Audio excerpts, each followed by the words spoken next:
Hello my dear students and welcome back to the chemistry classes. So students, in the previous session we were learning about how do we balance the redox reaction by ion electron method, or we can even call it as half equation method, and we have even solved some of the problems. Okay, in the previous in the last class ಒಳಗೆ ನಾವು ಏನು ಮಾಡಿದ್ವಿ ಅಂತಂದ್ರೆ redox reaction ಅನ್ನ ion electron method ಅಥವಾ half equation method ಇಂದ ಯಾವ ರೀತಿ ಬ್ಯಾಲೆನ್ಸ್ ಮಾಡ್ತೇವೆ ಅನ್ನೋದು ನೋಡಿದ್ವಿ. ಓಕೆ, ಸಮ್ ಪ್ರಾಬ್ಲಮ್ಸ್ ಸಾಲ್ವ್ ಮಾಡಿದ್ವಿ. ಇವತ್ತು ಒಂದೆರಡು ಪ್ರಾಬ್ಲಮ್ಸ್ ಸಾಲ್ವ್ ಮಾಡೋಣ ಅಂತ.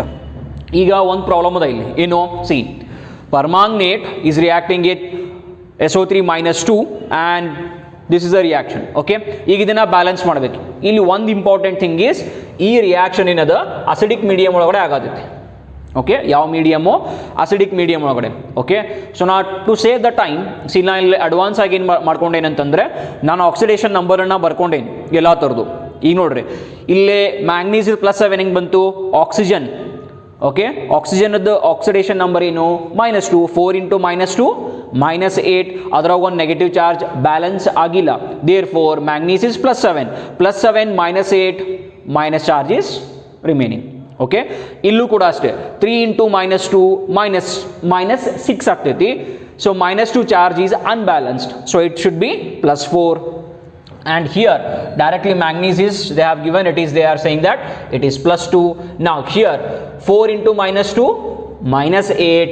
so -8 ಒಳಗೆ -2 ನೆಗೆಟಿವ್, ಎರಡು ನೆಗೆಟಿವ್ ಚಾರ್ಜ್ ಬ್ಯಾಲೆನ್ಸ್ ಆಗಿಲ್ಲ, ಸೊ ಇದು +6 ಆಗ್ತೈತಿ. okay, so now manganese is getting reduced whereas sulfur is getting oxidized. okay, so ಈಗ ಬ್ಯಾಲೆನ್ಸ್ ಮಾಡ್ಕೋಬೇಕಲ್ಲ. ಸೊ ಫಸ್ಟ್ ಒನ್ ನಾನು ಯಾವುದು ಆಕ್ಸಿಡೇಷನ್ ರಿಯಾಕ್ಷನ್ನ ಬ್ಯಾಲೆನ್ಸ್ ಮಾಡ್ಕೊಳ್ತೇನೆ. ಆಕ್ಸಿಡೇಷನ್ ರಿಯಾಕ್ಷನ್ ಯಾವುದು? ಆಕ್ಸಿಡೇಷನ್ ರಿಯಾಕ್ಷನ್ನು ಓಕೆ, ಇದು SO3-2 ಇದ್ದಿದ್ದು SO4-2 ಆಗತೈತಿ. ಓಕೆ, ಸೊ ಇಲ್ಲಿ +4 ಇತ್ತು ಆಕ್ಸಿಡೇಷನ್ ಸ್ಟೇಟ್ ಸಲ್ಫರ್ದು, ಈಗ +6 ಆಯಿತು. ಅದರ ಅರ್ಥ 2 ಎಲೆಕ್ಟ್ರಾನ್ ಇದು ಲಾಸ್ ಮಾಡ್ಕೊಂಡೈತಿ. ಓಕೆ, ಸೊ ನಾವು sulphur, how many sulphurs are there? 1 3 oxygens here, 4 oxygens here. Okay, so ಆಕ್ಸಿಜನ್ನು ಬ್ಯಾಲೆನ್ಸ್ ಮಾಡಬೇಕು, but that is a later part. ಈಗ ಚಾರ್ಜಸ್ ಬ್ಯಾಲೆನ್ಸ್ ಮಾಡಬೇಕು. ಈಗ ನಾವು ಏನು ಮಾಡಬೇಕು? ಚಾರ್ಜಸ್ ಬ್ಯಾಲೆನ್ಸ್ ಮಾಡಬೇಕು. So how do we balance the charge? See here, how many negative charges are there? 4 negative charges are -2 and 2 electron, 4 negative charges, and this side it is 2 negative charges. So to balance the negative charges, okay, to balance the negative charges, see ನಾ ಏನು ಮಾಡ್ತೀನಿ ಈಗ, ಇದು SO3-2 ಹಾಗೆ ಇಡ್ತೀನಿ, ಇದು SO4-2 plus 2 electrons plus this reaction is taking place in acidic medium. So ಇಲ್ಲಿ ನಾನು 2H+ ಅಂತ ಬರೆದೆ. ಅವಾಗ ಏನಾಗ್ತೈತಿ, this 2 positive and 2 negative charges will get cancel. okay, so ಈ ಕಡೆ -2, this -2 is balanced. Okay, so ಇವಾಗ ಅದರ್ ದೆನ್ ಈಗ ಸಲ್ಫರು ಬ್ಯಾಲೆನ್ಸ್ ಆಯಿತು, ಚಾರ್ಜಸ್ಸು ಬ್ಯಾಲೆನ್ಸ್ ಆಯಿತು. ನೆಕ್ಸ್ಟ್ ನಾವೇನು ಬ್ಯಾಲೆನ್ಸ್ ಮಾಡಬೇಕು? ಈಗ ಆಕ್ಸಿಜನ್ ಆ್ಯಂಡ್ ಹೈಡ್ರೋಜನ್ನ ಬ್ಯಾಲೆನ್ಸ್ ಮಾಡ್ಕೋಬೇಕು. ಈ ಕಡೆ 2 ಹೈಡ್ರೋಜನ್ ಅವ, ಈ ಕಡೆ 1 ಹೈಡ್ರೋಜನ್ ಇಲ್ಲ. Okay, so this equation I can write it as SO3-2 plus H2O. This will become SO4-2 plus 2 electrons plus 2H+. right, now see here 2 hydrogens, here 2 hydrogens, here total 3 and 1 oxygen 4, here also 4 oxygens, 1 sulfur, 1 sulfur. okay, here overall 2 negative charges, here also 2 negative charges. so this I will call it as equation 1. now oxidation reaction balance ಆಯಿತು. Second one ಏನು? B, reduction ರಿಯಾಕ್ಷನ್ನ balance ಮಾಡ್ರಿ. ಯಾವುದು reduction reaction? MnO4-. Okay, ಇಲ್ಲಿ +7 ಇತ್ತು, MnO4- ಇದ್ದಿದ್ದು, this is becoming Mn+2. Okay, +2. now here also 1 manganese, here also 1 manganese, here reduction is going on. so reduction ಆಗತ್ತೆ ಅಂದರೆ ಈ ಕಡೆ 5 ಎಲೆಕ್ಟ್ರಾನ್ ಗೇನ್ ಆಗಿರಬೇಕು. Mn+7 O4- plus 5 electrons, so ಇದು Mn+2. ಈಗ ನೋಡ್ರಿ, ಟೋಟಲ್ ನೆಗೆಟಿವ್ ಚಾರ್ಜಸ್ ಎಷ್ಟವ ಈ ಕಡೆ? So 5 electrons plus 1, 6 negative charges, ಈ ಕಡೆ 2 positive charges. So over all two positive charges ಬರಬೇಕು ಅಂತಂದ್ರೆ ನಾನು ಏನು ಮಾಡ್ಬೋದು ಈಗ MnO4 minus plus 5 electrons plus 8H plus. ಯಾಕೆ 8H ಪ್ಲಸ್ ಬರ್ಕೊಂಡು ಹೇಳ್ರಿ? Because the reaction is taking place in acidic medium. So ಈ ಕಡೆ ಏನು ಬರೀತೀರಿ Mn plus 2. See minus 6 plus 8 positive charges ಅಂದರೆ ಈ ಕಡೆ ಪಾಸಿಟಿವ್ 2 ಚಾರ್ಜ್ ಉಳಿತು. Over all 2 positive charge are remaining. Here also 2 positive charge are remaining. ನಾವು balance hydrogen and oxygen. Here 8 hydrogens are there and 4 oxygens are there. So I will write it as 4H2O. So now see here also 8 hydrogens, here also 8 hydrogens, 4 oxygens, 1 manganese and the charges are already balanced. So this I overall call it as equation 2. Now add equation 1 and 2. What we will get? What is equation 1? See SO3 minus 2 plus H2O, that is giving you SO4 minus 2 plus 2 electrons plus 2H plus. Okay, then equation 2 is here MnO4 minus plus 5 electrons plus 8H plus. This is giving us Mn plus 2 plus 4H2O. Okay, see here 5 electrons gained, but here only 2 electrons are lost. So how do we balance this? We have to balance this, isn't it? Now if I multiply this equation by 5, okay, then 5 2s are 10 and then I'll multiply this equation by 2. What will happen now? See 2 5s are 10. So this electron get cancels. Now 5 into, now here waters are there, common terms I am cancelling. ಹೌದಾ? So ಈಗ 5 water molecules, ಈ ಕಡೆ 8 water molecules. So water molecules okay, total ಎಷ್ಟು ಉಳಿತೈತೆ ನೋಡೋಣ. ಅದನ್ನು water molecule ಇಲ್ಲೂ ಇದನ್ನು ಕ್ಯಾನ್ಸಲ್ ಮಾಡಿರ್ತೇನೆ. Then what is anything left? Okay, here 10 hydrogens are there, here 16 hydrogens are there. So hydrogen cancel ಮಾಡ್ರಿ. Then okay, now overall what is the reaction that we have to write? Okay, 5SO3 minus 2 MnO4 minus plus. Okay, so here 5 water were there, so 5 cancel, so here 3 remaining, so no water molecules, right? So but yes, here I have to see 16 hydrogens, 10 hydrogens cancelled, plus so 6H plus. I hope you are getting 5 into 2, 10 hydrogens are there, so 8 into 2, 16 hydrogens are there, 10 here and 10 here get cancelled, 6 hydrogens are remaining, so the reaction is taking place in acidic medium. Okay, then on this side what will get? 5 into sulfate, 5SO4 minus 2 plus. Okay, then here everything is cancelled, so this 2 into Mn plus 2. Okay, now water molecules, 5 water molecules were there, here 8 water molecules is there, so 5 get cancels, plus 3H2O. Now the redox reaction is balanced. Okay, so this is how do we balance the given redox reaction by half equation method or ion electron method. So like this you can solve one by one. Okay, adra nimage rules gottirbeku. Okay, if you know the rules properly, then only you can solve the then only you can balance the redox reactions properly. Okay, so I think these are the enough problems that we have solved, both on oxidation number as well as in the half equation method or ion electron method. So definitely, see I am telling it, I want clear ಆಗಿ ತಿಳ್ಕೊಂಡ್ಬಿಡ್ರಿ. ಇದು ಈ part ಇಂದ ಒಂದು 100% 3 marks questions will be there. Definitely 100% 3 marks question ಈ chapter ಇಂದ. ಅದರಾಗ ಇದೊಂದು ಬಂದೇ ಬರ್ತದೆ, ಯಾವುದು? Balance the redox reaction, balance the given redox reactions. Okay, ಅವ್ರ ಆಕ್ಸಿಡೇಷನ್ ನಂಬರ್ ಬೇಕಾದ್ರೆ ಕೇಳ್ಬೋದು, ಇಲ್ಲ ಅಯಾನ್ ಎಲೆಕ್ಟ್ರಾನ್ ಮೆಥಡ್ಲಿ ಕೇಳ್ಬೋದು. Definitely balancing of redox reaction 3 ಮಾರ್ಕ್ಸ್ಗೆ ಡೆಫಿನೆಟ್ಲಿ ಬಂದೇ ಬರ್ತದೆ, ಅದ್ರಾಗ ಏನು ಡೌಟ್ ಬೇಡ. ಓಕೆ, ಅದರೊಳಗಡೆನೂ ನಾನು ಕೆಲವೊಂದು ಸರ್ತಿ ಈ ನ್ಯೂಮರಿಕಲ್ಸ್ ಅಥವಾ ಈ ಬ್ಯಾಲೆನ್ಸ್ ಮಾಡಬೇಕಾದ್ರೆ ಕೆಲವೊಂದು ಮಾರ್ಕ್ ಮಾಡಿದ್ದೆ, ಬಹಳ ಇಂಪಾರ್ಟೆಂಟ್ ಅವ ನೋಡ್ಕೊಡ್ರಿ ಅಂತ ಹೇಳಿ. ಓಕೆ, ಆ NCERT ಸ್ಪೆಷಲಿ ನಾವೇನು ಸಾಲ್ವ್ ಮಾಡಿದ್ದೆವು NCERT ಪ್ರಾಬ್ಲಮ್ಸ್. ಸೊ ಹೆಚ್ಚು ಕಡಿಮೆ ಎಕ್ಸಾಮಿನೇಷನ್ ಒಳಗಡೆನೂ ಕೂಡ ಅವ್ರು ಏನಂತಂದ್ರೆ NCERT ಪಾರ್ಟಿಂದ ಕೇಳ್ತಾರೆ. ಸೊ ಯಾವ್ಯಾವ NCERT ಪಾರ್ಟ್ ಒಳಗಡೆ ಅವ ಆ ಪ್ರಾಬ್ಲಮ್ಸ್ನ ಸ್ವಲ್ಪ ಪ್ರಾಪರ್ಲಿ ಪ್ರಾಕ್ಟೀಸ್ ಮಾಡಿರಿ. ಡೆಫಿನೆಟ್ಲಿ ಅದರಿಂದನೇ ಒಂದು ಯಾವುದಾದ್ರೂ ಡೆಫಿನೆಟ್ಲಿ ಒಂದು 3 ಮಾರ್ಕ್ಸ್ ಕ್ವಶನ್ ಬರ್ತವೆ. Okay, so now we are done with balancing of a redox reaction. Now we will move on. So now we will study now application of the redox reactions. Okay, now we will see application of the redox reactions. Alright friends, now we will see the application part of the redox reactions.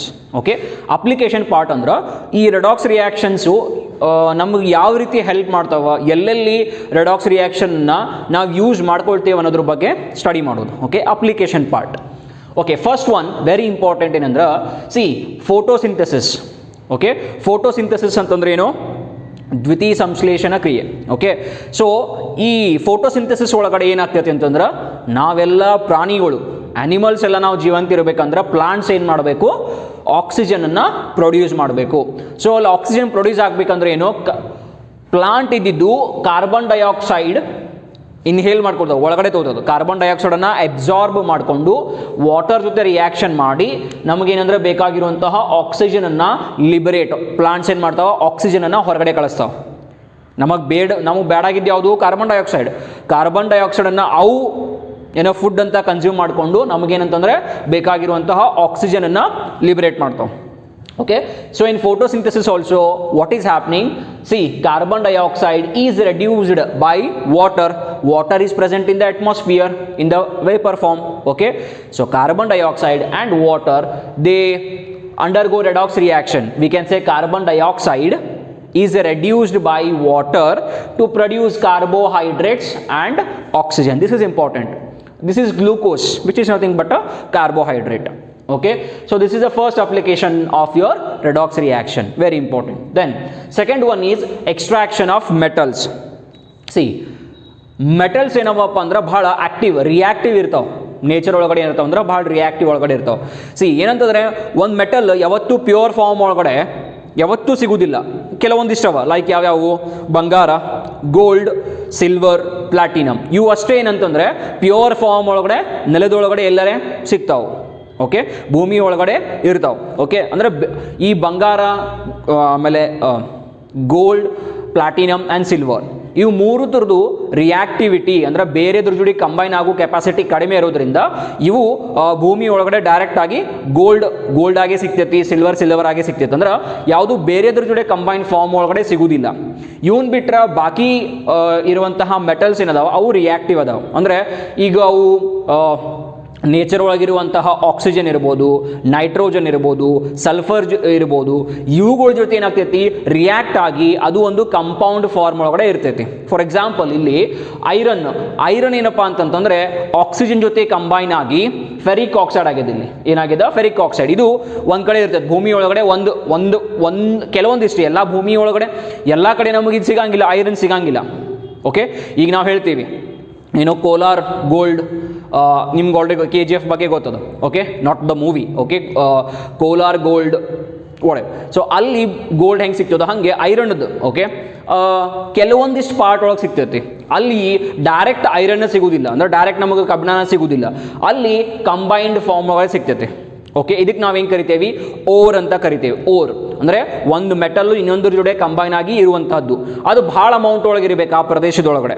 Okay, so if mining, we say mining means mining of iron may be there, mining of nickel may be there, cobalt, copper, it may be anything. Mining means one of the substance will be available in more amount in the soil, so that place we call as mining place. Okay, so now here see, iron is more reactive. It has reacted with oxygen and it is present in the form of ferric oxide. Now I want only iron. ನನಗೆ ಬರೀ ಈಗ iron ಬೇಕಾಗಿದೆ. So ನಾನು ಹೆಂಗೆ extract ಮಾಡಬೇಕು? C, ನಾನು ಯಾವುದೋ ಒಂದು ರೆಡ್ಯೂಸಿಂಗ್ ಏಜೆಂಟ್ನ ತೊಗೊಳ್ತೀನಿ. ಏನು, ಈಗ ಇದು ಇಲ್ಲಿ ಆಕ್ಸಿಜನ್ ಅದ, ಹೌದಲ್ಲ, ಇಲ್ಲಿ ಆಕ್ಸಿಜನ್ ಅದ, ಇದು ಆಕ್ಸೈಡ್ ಫಾರ್ಮ್ ಒಳಗಡೆ ಅದ. ಸೊ ಇದನ್ನು ನಾನು ಮಾಡಬೇಕು, ರೆಡ್ಯೂಸ್ ಮಾಡಿದಾಗ ನನಗೇನು ಸಿಗ್ತೈತಿ? ಐರನ್ ಸಿಗ್ತೈತಿ. ಸೊ ನಾ ಈ ರೆಡ್ಯೂಸಿಂಗ್ ಏಜೆಂಟ್ ಯಾವ್ದು ತೊಗೊಂಡೇನಿ? Carbon. So carbon reducing agent ತೊಗೊಂಡೇನಿ. Okay, at high temperature, at a very very very high temperature, when carbon reacts with ferric oxide, ಅಲ್ಲೇನಾಗ್ತೈತಿ? ಕಾರ್ಬನ್ ಇದ್ದಿದ್ದು ಆಕ್ಸಿಜನ್ ಜೊತೆ ರಿಯಾಕ್ಟ್ ಆಗಿ ಕಾರ್ಬನ್ ಡೈಆಕ್ಸೈಡ್ ಆಗ್ತೈತಿ, and pure iron we will get. Not pure, we will get iron. Still some of the very traces of impurity ಇರ್ತಾವ, ಅವ್ನು ಬೇರೆ ಬೇರೆ method ನಾವೇನು ಮಾಡ್ತೀವಿ? ಪ್ಯೂರಿಫೈ ಮಾಡ್ಕೊಳ್ತೇವೆ. ಬಟ್ ನಮಗೆ ಏನು ಸಿಗ್ತೈತಿ? ಐರನ್ ಸಿಗ್ತೈತಿ. ಓಕೆ, ಅದೇ ರೀತಿ ಏನಂತಂದ್ರೆ ಇವನ್ aluminium, okay, it is, you know, it can combine with sulfur, it can combine with oxide. So here aluminum is combined with oxygen, we call this form as bauxite. Okay, so ಇಲ್ಲಿ ಯಾವುದೋ reducing agent ತೊಗೊಂಡು ಮಾಡ್ಬೋದು, ಅಥವಾ ನಾ ಏನು ಮಾಡ್ತೀನಿ? Electrolysis is one method. Electrolysis ಏನಂತಂದ್ರೆ ಒಂದು ಮೆಥಡ್, ಅಂದರೆ ಈ ಅಲ್ಯೂಮಿನಿಯಂ ಆಕ್ಸೈಡನ್ನು ಒಂದು ಸೂಟೇಬಲ್ ಸಾಲ್ವೆಂಟ್, ಅದು ನೀರಾಗಿರ್ಬೋದು, ನೀರೊಳಗಡೆ ಈ ಮಣ್ಣನ್ನು ಆ್ಯಡ್ ಮಾಡೋದು. ಯಾವ ಮಣ್ಣೊಳಗಡೆ ಅಲ್ಯೂಮಿನಿಯಂ ಆಕ್ಸೈಡ್ ಜಾಸ್ತಿ ಅದನ್ನು ಮಣ್ಣನ್ನು ನೀರೊಳಗೆ ಹಾಕಿ ಅಲ್ಲೇ ಮಾಡೋದು, ಅದರಿಂದ ಡೈರೆಕ್ಟ್ ಕರೆಂಟನ್ನು ಪಾಸ್ ಮಾಡ್ತೇವೆ. ಕರೆಂಟನ್ನು ಪಾಸ್ ಮಾಡಿದಾಗ ಏನಾಗ್ತೈತಿ? ಆಕ್ಸಿಜನ್ ಲಿಬರೇಟ್ ಆಗ್ತೈತಿ, ಆಮೇಲೆ ನಮಗೇನಂತಂದ್ರೆ ಅಲ್ಯೂಮಿನಿಯಂ ಸಿಗ್ತೈತಿ. Okay, so extraction of metal ಅನ್ಬೋದು. ಆಮೇಲೆ ಬ್ಯಾಟ್ರೀಸ್, ಇದಂತೂ ನಾವು ಡೇ ಟು ಡೇ ಲೈಫ್ ಒಳಗೆ ಯೂಸ್ ಮಾಡ್ತೀವಿ. ಟಿ ವಿ ನೋಡ್ಬೇಕಂತಂದ್ರೆ ಬೇರೆ ಯಾವುದೇ ಇದ್ರೊಳಗಡೆ, ಸೊ ಚಾನಲ್ ಚೇಂಜ್ ಮಾಡ್ಬೇಕಾದ್ರೆ ನಾವು ಬ್ಯಾಟ್ರೀಸ್ ಯೂಸ್ ಮಾಡ್ತೀವಿ. ಈವನ್ ಅವರ್ ಸೆಲ್ ಫೋನ್ಸ್ ಅಂತಂದ್ರಿ, ಅವರ್ ವಾಚಸ್ ಅಂತಂದ್ರಿ, okay, even vehicles today, so ಎಲ್ಲ ರನ್ ಆಗ್ತಿರೋದು ಅದ್ರ ಮೇಲಪ್ಪ? ಬ್ಯಾಟ್ರಿ ಮೇಲೆ. ಸೊ ಈ ಬ್ಯಾಟ್ರಿ ಒಳಗಡೆ ಯಾವ ರಿಯಾಕ್ಷನ್ ಆಗಬೇಕಲ್ಲ, ಯಾವ ರಿಯಾಕ್ಷನ್ ಅಂದ್ರೆ ನಮ್ಮ ಬ್ಯಾಟ್ರಿ ಒಳಗಳು ಕೂಡ ಏನಾಗ್ತೈತಿ? Redox reaction are going on. See, in our day-to-day life, we are using batteries, and in batteries, which type of reactions are going on, or what is happening, so that we are getting energy from the batteries is, in batteries also, redox reaction is taking place. Actually, in batteries, what is happening? Chemical energy is getting converted into electrical energy. So, when chemical energy is getting converted into electrical energy, no, the reaction happening during this process is nothing but redox reaction. This you will learn next year, definitely. Even this you will learn next year. Extraction of metal from their compounds. This part you will definitely learn in next year. Okay, in batteries also redox reaction are happening. During this redox reaction, what will happen? Chemical reactions are getting converted into, or chemical energy is getting converted into electrical energy. Okay, then next one is combustion of fuels. Combustion of fuels means, see, ನಾವು day to day ನಮ್ಮ ವೆಹಿಕಲ್ಸ್ನ use ಮಾಡ್ತೇವೆ. ಆ vehicle ಒಳಗಡೆ ನಾವೇನು use ಮಾಡ್ತೀವಿ? Petrol, diesel, we can be using any of this. Okay, so ಈ fuels ಏನು ಮಾಡ್ತಾವೆ? In presence of oxygen they will burn, ಅಂದರೆ combustion of the fuels takes place and they will release energy. ಈ ಎನರ್ಜಿನ ನಾವು work ಆಗಿ convert ಮಾಡ್ಕೊಳ್ತೇವೆ. Okay, so burning of fuels is nothing but oxidation and reduction. In presence of oxygen you burn agata andre they are getting reduced. Fuel is getting oxidized, we can say. Fuel is getting oxidized and oxygen is getting reduced here. Okay, so the combustion of fuels is also a redox reaction, and in this redox reaction energy is liberated, and this energy we can convert into work. Okay, and the last one is called as quantitative analysis. ಏನಿದು quantitative analysis? Quantity ಅಂದ್ರೆ ಏನು? Amount of a substance ಅಂತ ಹೇಳ್ಬೋದು ನಾವು. Okay, how much amount of substance, quantity.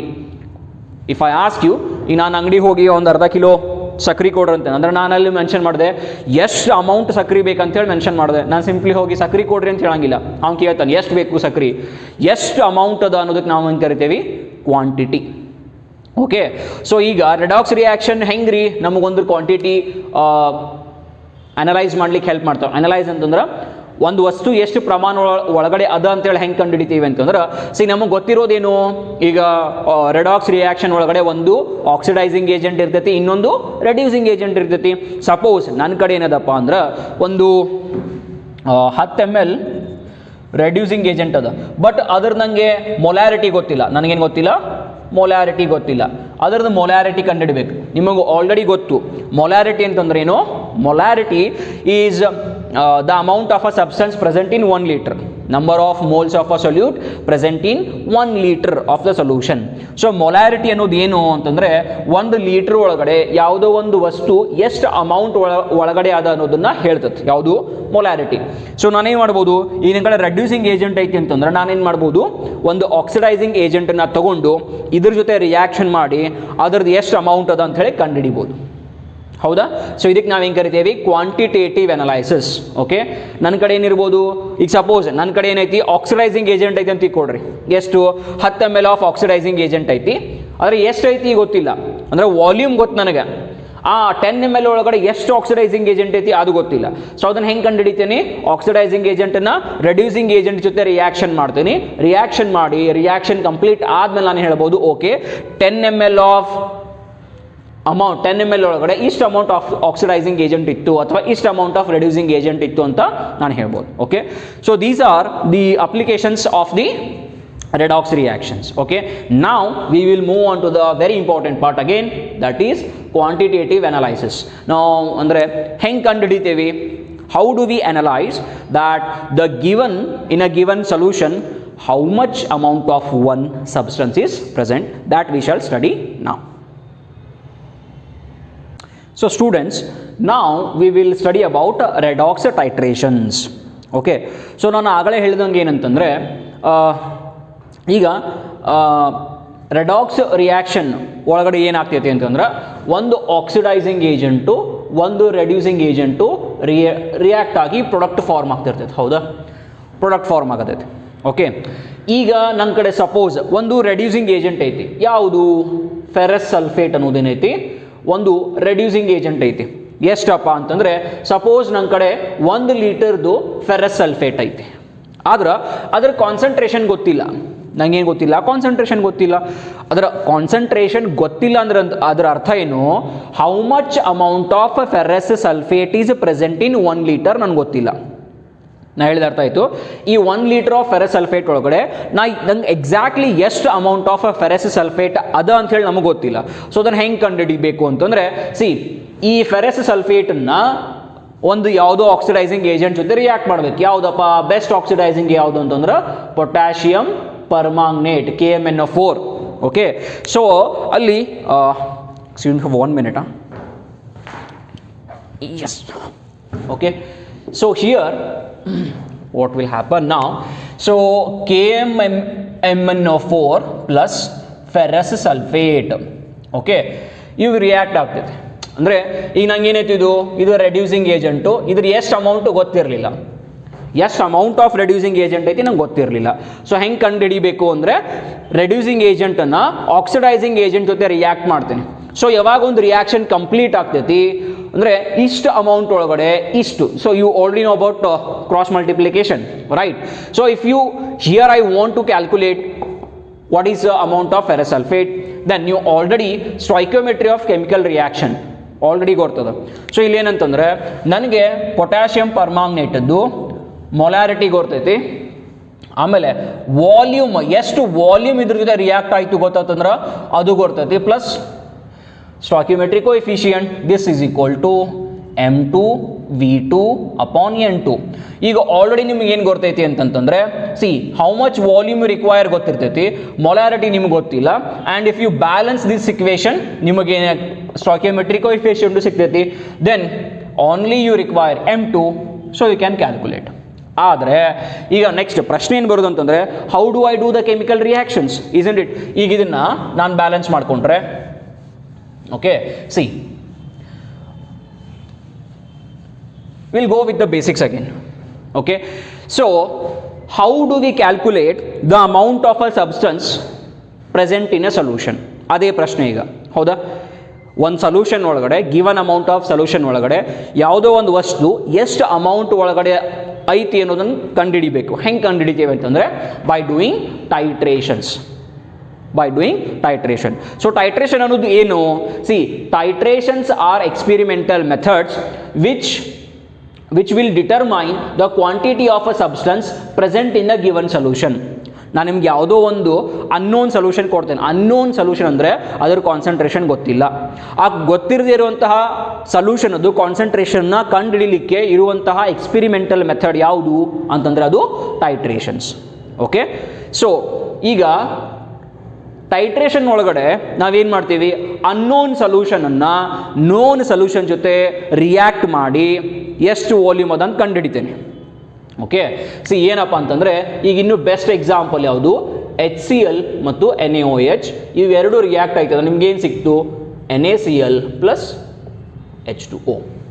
ಈ ರಿಯಾಕ್ಷನ್ದಿಂದ ನಮ್ಗೇನು ಗೊತ್ತೈತಿ, like 1 mole or say 1 molarity of HCl will react with 1 molar sodium hydroxide solution. ಹೌದಾ? Okay, so this is we know the reaction. If suppose I have unknown, okay, NaOH solution. Unknown NaOH solution andre we don't know the concentration. Okay, we don't know the concentration of sodium hydroxide solution, but I can prepare HCl solution of known concentration. Okay, so ಅವಾಗ ಏನಾಗ್ತೈತಿ, ಇನ್ನು experiment ಮಾಡಬೇಕು. ನಮ್ಗೇನು ಗೊತ್ತು ಅಂದರೆ 1 mole of HCl react with 1 mole of sodium hydroxide and 1 mole of salt, that is sodium chloride, and 1 mole of water form ಆಯಿತು ಅಂದರೆ 1 mole react ಆಗ್ತದೆ. ಓಕೆ, ಸೊ ಎಕ್ಸ್ಪೆರಿಮೆಂಟನ್ನು ಹೆಂಗೆ ಮಾಡ್ತೀವಿ ಅಂತಂದರೆ, ಸಿ ಟೈಟ್ರೇಷನ್ ಎಕ್ಸ್ಪೆರಿಮೆಂಟ್ ಮಾಡಬೇಕಾದ್ರೆ ನಮಗೇನು ಬೇಕು ಅಂತಂದರೆ, ಸಿ ಒಂದು ಬ್ಯೂರೇಟ್ ಬೇಕು. ಬ್ಯೂರೇಟ್ ನೆನ್ಪಿಟ್ಕೋ, ಇದನ್ನು ನೀವು ಪ್ರಾಕ್ಟಿಕಲಿ ಮಾಡೇ ಮಾಡ್ತೀರಿ. ಓಕೆ, ಅದಕ್ಕೆ ನೆನಪಿಟ್ಕೊಡ್ರಿ, ಇದೇ ನಿಮಗೆ ಫಂಡಮೆಂಟಲ್ ಬೇಸಿಕ್. ನೀವು ಟೈಟ್ರೇಷನ್ ಮಾಡ್ತೀರಿ, ಬಟ್ ಯಾಕೆ ಮಾಡ್ತೀರಿ ಗೊತ್ತಿರಲ್ಲ ಭಾಳಷ್ಟು ಮಂದಿಗೆ. ಸೊ ಟೈಟ್ರೇಷನ್ ಅದು ಮೆಥಡ್ ಏನಕ್ಕೆ ಯೂಸ್ ಮಾಡ್ತೀವಿ ಅಂದ್ರೆ ಕ್ವಾಂಟಿಟೇಟಿವ್ ಅನಲೈಸಿಸ್. ಕ್ವಾಂಟಿಟೇಟಿವ್ ಅಂತಂದ್ರೆ ಯಾವ ವಸ್ತು ನಿಮ್ಗೆ ನಾ ಯಾವುದೋ ಒಂದು ಸೊಲ್ಯೂಷನ್ ಕೊಟ್ಟಾಗ ಆ ಸೊಲ್ಯೂಷನ್ ಒಳಗಡೆ ಎಷ್ಟು ಅಮೌಂಟ್ ಆಫ್ ಒಂದು ಸಬ್ಸ್ಟೆನ್ಸ್ ಅದ ಅಂತೇಳಿ ಕಂಡುಹಿಡಿಯೋದೇನು ಟೈಟ್ರೇಷನ್ ಮೆಥಡ್. ಸೊ ಈ ಟೈಟ್ರೇಷನ್ ಮೆಥಡ್ ಒಳಗಡೆ ನಮಗೆ ಬೇಕಾಗಿರುವಂತಹ ಇಕ್ವಿಪ್ಮೆಂಟ್ಸ್ ಯಾವ್ಯಾವು, ಒಂದು ಬ್ಯೂರೇಟ್ ಇರ್ತದೆ, ಈ ರೀತಿ ಒಂದು ಲಾಂಗ್ ಗ್ಲಾಸ್ ಟ್ಯೂಬ್ ಇರ್ತೈತಿ. ಆ ಗ್ಲಾಸ್ ಟ್ಯೂಬ್ ಒಳಗಡೆ ಮಾರ್ಕಿಂಗ್ ಇರ್ತಾವೆ, ಲೈಕ್ ಇಲ್ಲಿಂದ ನೋಡ್ರಿ. ಓಕೆ, ಸೇ ಇಲ್ಲಿ 1 ml ಅಂತ ಬರೆದಿರ್ತಾರೆ, ಆರ್ 0 ml. ಆಮೇಲೆ ಇಲ್ಲೇ ಸೇ 50 ml ಅಂದರೆ marking from 0 ml to 50 ml. So ನೀವು ಇದನ್ನು ಫುಲ್ ಮಾಡಿದ್ರಿ ಅಂತಂದರೆ ಇದು 50 ml ಅದ ಅಂತ ಹೇಳಿ. ಓಕೆ, ಸೊ ಬ್ಯೂರೇಟ್ ಒಳಗೆ ಯಾವತ್ತು ಏನು ತಗೋಬೇಕು, ಬ್ಯೂರೇಟ್ ಒಳಗಡೆ ನಾವು ಏನು ತಗೋತೀವಿ, ಟೈಟ್ರಂಟ್ ಅಂತ ತಗೋತೇವೆ. ಟೈಟ್ರಂಟ್ ಅಂದ್ರೆ ಏನು, ಟೈಟ್ರಂಟ್ ಆರ್ ಸ್ಟ್ಯಾಂಡರ್ಡ್ ಸೊಲ್ಯೂಷನ್ ಅಂತ ಕರಿತೀವಿ.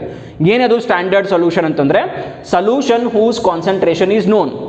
ಈಗ ಫಾರ್ ಎಕ್ಸಾಂಪಲ್ ನನಗೆ ಒಂದು NaOH ಸೊಲ್ಯೂಷನ್ ಐತಿ, ಅದರ ಕಾನ್ಸಂಟ್ರೇಷನ್ ನಂಗೆ ಏನಂತ ಗೊತ್ತಿಲ್ಲ, ಆದರೆ ನನಗೇನು ಗೊತ್ತೈತಿ 1 mole of NaOH 1 mole of HCl ಜೊತೆ ರಿಯಾಕ್ಟ್ ಆಗ್ತೈತಿ ಅಂತೇಳಿ ನಂಗೆ ರಿಯಾಕ್ಷನ್ ಗೊತ್ತು.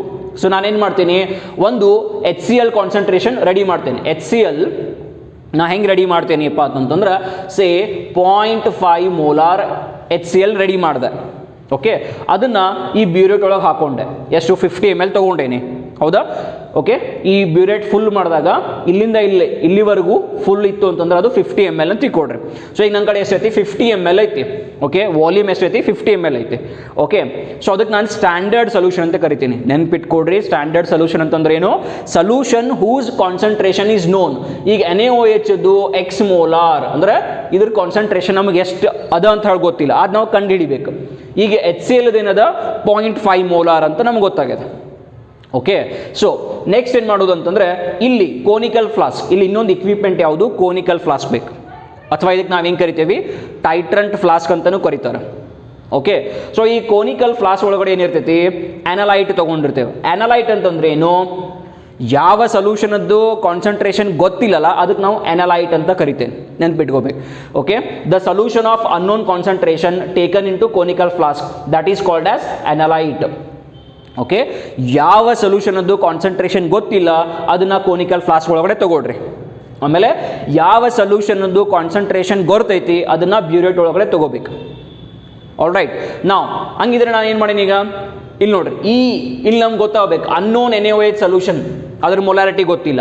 So I will take sodium hydroxide in conical flask and HCl solution in burette. Okay, then I will start, ಇದು ನಾಬ್, ಇದು ಅಂದರೆ ಓಪನ್ ಮಾಡಲಿಕ್ಕೆ. HCl will slowly start coming drop by drop. Okay, drop by drop ಈ conical flask ಒಳಗಡೆ HCl will start falling. Okay, suppose ನಾನು ಏನು ಮಾಡೇನಿ ಅಂತಂದ್ರೆ, ಇದು ಮೊಲಾರಿಟಿ ಗೊತ್ತಿಲ್ಲ, ಬಟ್ ವಾಲ್ಯೂಮ್ ಎಷ್ಟಿದೆ ಅಂತಂದ್ರೆ, ಸೇ ಓಕೆ, ಇದ್ರ ವಾಲ್ಯೂಮ್ ಎಷ್ಟು ತಗೊಂಡೇನಿ, ಸೇ 10 ml ಆಫ್ NaOH ತೊಗೊಂಡೇನಿ, ಇಲ್ಲಿ ಎಷ್ಟು ತೊಗೊಂಡೇನಿ 10 ml of NaOH 10 ml of NaOH ತೊಗೊಂಡೇನಿ, ಅದ್ರ ಮೊಲಾರಿಟಿ ಗೊತ್ತಿಲ್ಲ. ಈಗ HCl ಆಫ್ 0.5 ಮೋಲಾರ್ ತೊಗೊಂಡೇನಿ ಈ ಕಡೆ. ಓಕೆ, ದೆನ್ ಈಗೇನಾಯಿತು, HCl ಮತ್ತು NaOH ರಿಯಾಕ್ಷನ್ ಆಗಿ ಈ ಪ್ರಾಡಕ್ಟ್ ಬಂತು. ಸೊ ಯಾವುದೋ ಒಂದು ಪಾಯಿಂಟಿಗೆ ಬಂದು ಓಕೆ ರಿಯಾಕ್ಷನ್ ಕಂಪ್ಲೀಟ್ ಆಗ್ತೈತೆ. ಅಂದರೆ ಇದರೊಳಗಡೆ ಇರುವಂತಹ ಎಲ್ಲ ಸೋಡಿಯಂ ಹೈಡ್ರಾಕ್ಸೈಡು ನಾನು ಇದರೊಳಗಡೆ HCl ಆ್ಯಡ್ ಮಾಡ್ತೇನಲ್ಲ ಅದ್ರ ಜೊತೆ ರಿಯಾಕ್ಟ್ ಆಗಿ ರಿಯಾಕ್ಷನ್ ಇಲ್ಲಿ ಕಂಪ್ಲೀಟ್ ಆಗ್ತಿರ್ತದೆ. ಬಟ್ ನಂಗೆ ರಿಯಾಕ್ಷನ್ ಕಂಪ್ಲೀಟ್ ಆಯಿತು ಅಂತ ಹೆಂಗೆ ಗೊತ್ತಾಗಬೇಕು? ಸೋಡಿಯಂ ಹೈಡ್ರಾಕ್ಸೈಡ್ ಕೂಡ ಏನೋ ಕಲರ್ಲೆಸ್ ಅದ, HCl ಕಲರ್ಲೆಸ್ ಅದ. ಓಕೆ, ಸೊ ಇಲ್ಲಿ HCl NaOH ಆ್ಯಡ್ ಮಾಡತ್ತೇನೆ, HCl NaOH both are reacting, NaCl water form ಆಗತೈತಿ ಇಲ್ಲಿ. ಓಕೆ, ಬಟ್ ರಿಯಾಕ್ಷನ್ ಯಾವಾಗ ಎಂಡ್ ಆಯಿತು ಗೊತ್ತಿಲ್ಲ. Okay, when reaction gets complete,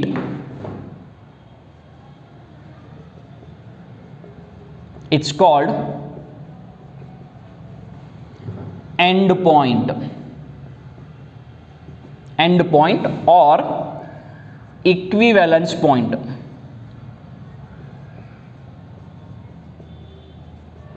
okay, ಏನು ಕರಿತೀವಿ ಅದಕ್ಕೆ?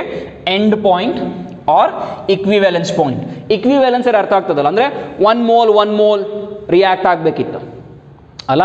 ಸೊ ಈ ನಂಗೆ ಕಾನ್ಸಂಟ್ರೇಷನ್ ಗೊತ್ತಿಲ್ಲ ಸೋಡಿಯಂ ಹೈಡ್ರಾಕ್ಸೈಡ್ದು, ಬಟ್ ಇಲ್ಲಿಂದ HCl ಆ್ಯಡ್ ಮಾಡ್ತಾ ಹೊಂಟೇನಿ. ಓಕೆ, ಸೊ ಇಲ್ಲಿ ಯಾವುದೋ ಒಂದು ಅಮೌಂಟ್ಗೆ ಸೇ ಇಲ್ಲಿಂದ ನಾನು 20 ml ಆ್ಯಡ್ ಮಾಡಿದಾಗ ರಿಯಾಕ್ಷನ್ ಕಂಪ್ಲೀಟ್ ಆಗೈತಿ ಅಂತ ಕೊಡ್ರಿ. HClನ 20 ml ಆ್ಯಡ್ ಮಾಡಿದಾಗ ಓಕೆ 20 ml. ಓಕೆ, ಈಗ ನಾನು HCl 0.5 ಮೋಲಾರು, 20 ml is required for the reaction to complete.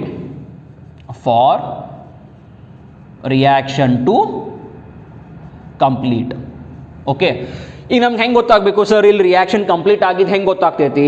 So ಎರಡೂ ಕಲರ್ಲೆಸ್ಸೇ. ಸೊ ಇಲ್ಲಿ ಪ್ರಾಡಕ್ಟ್ ನಿಮಗೆ ಕಲರ್ಲೆಸ್ ಬರೋದೈತೆ. ಸೊ ಐ ಡೋಂಟ್ ನೋ ಹೆಂಗೆ ಎಲ್ಲಿ ರಿಯಾಕ್ಷನ್ ಕಂಪ್ಲೀಟ್ ಆಯಿತು ಅಂತ ಗೊತ್ತಾಗಲ್ಲ. ದೇರ್ಫೋರ್ ಅಲ್ಲಿ ನಾನು ಏನು ಮಾಡ್ತೀನಿ, I will use indicators. So indicators ಅಂತಂದ್ರೆ ಏನು? ಸೊ ಹೆಸರು ಹೇಳೋಂಗಂದ್ರೆ indicators, these will indicate the end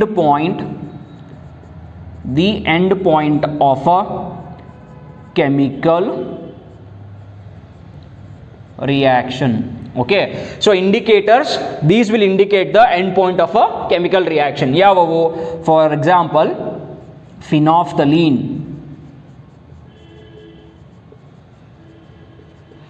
methyl orange,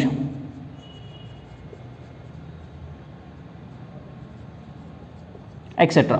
okay, so ಇವೇನೇನಂತಂದರೆ ಇವು ಇಂಡಿಕೇಟರ್ಸ್. ಫಿನಾಫ್ಥಲೀನ್ ಮತ್ತು ಮಿಥೈಲ್ ಆರೆಂಜ್ ಇವೇನೋ ಇಂಡಿಕೇಟರ್ಸ್. ಇಲ್ಲಿ ನನ್ನ ಕೆಮಿಕಲ್ ರಿಯಾಕ್ಷನ್ ಯಾವ ಪಾಯಿಂಟಿಗೆ ಎಂಡ್ ಆಯಿತು ಗೊತ್ತಿಲ್ಲ. ಸೊ ಏನು ಮಾಡಬೇಕು? ಈಗ ನಾನು ಏನು ಮಾಡ್ತೀನಿ, ಫಿನಾಫ್ಥಲೀನ್ ಓಕೆ ಫಿನಾಫ್ಥಲೀನ್ನ ಸೋಡಿಯಂ ಹೈಡ್ರಾಕ್ಸೈಡ್ಗೆ ಆ್ಯಡ್ ಮಾಡ್ತೀನಿ. ಇಲ್ಲಿ ಇಂಡಿಕೇಟರ್ ಓಕೆ ಇಂಡಿಕೇಟರ್ನ ಎಲ್ಲಿ ಮಾಡೇನಿ? ಇಂಡಿಕೇಟರ್ನ ನಿಮ್ಮ ಅನಲೈಟ್ ಜೊತೆ ಮಿಕ್ಸ್ ಮಾಡಬೇಕು. ಎದ್ರ ಜೊತೆ? Indicator is mixed with analyte. Okay, so ಈಗೇನಾಗಿದೆ ಅಂತಂದರೆ ಈಗ ಕೋನಿಕಲ್ ಫ್ಲಾಸ್ಕ್ ಒಳಗಡೆ ಏನು ಮಾಡಬೇಕು? Okay, NaOH see conical flask ಒಳಗಡೆ ಏನೇನು ತೊಗೊಂಡೇನಿ? NaOH plus phenolphthalein. Okay, so phenolphthalein ಎಷ್ಟು ತಗೋಬೇಕು? 1 to 2 drops. Okay, so conical flask ಒಳಗಡೆ NaOH ತೊಗೊಂಡೇನಿ. How much? 10 ml. ಅದನ್ನು ಬರೆಯೋಣಂತ. So 10 ml of NaOH plus 1 to 2 drops of phenolphthalein. So this will have pink colour. ಈಗೇನಾಯ್ತಿದು? ಈಗ ಇಲ್ಲೇನಿತ್ತು? ಇದು pink colour ಐತಿ ರಿಯಾಕ್ಷನ್ ಸ್ಟಾರ್ಟ್ ಮಾಡೋಕ್ಕಿಂತ ಮುಂಚೆ. ಓಕೆ, ಪಿಂಕ್ ಅದ ಈಗ. ಓಕೆ, ನೆಕ್ಸ್ಟು ರಿಯಾಕ್ಷನ್ ಎಂಡ್ ಆಗಿದ್ದವಾಗ ಏನಾಗ್ತೈತಿ? ಇದು ಕಲರ್ಲೆಸ್ ಆಗ್ತೈತಿ. ಓಕೆ, ವೆನ್ ರಿಯಾಕ್ಷನ್ ಎಂಡ್ಸ್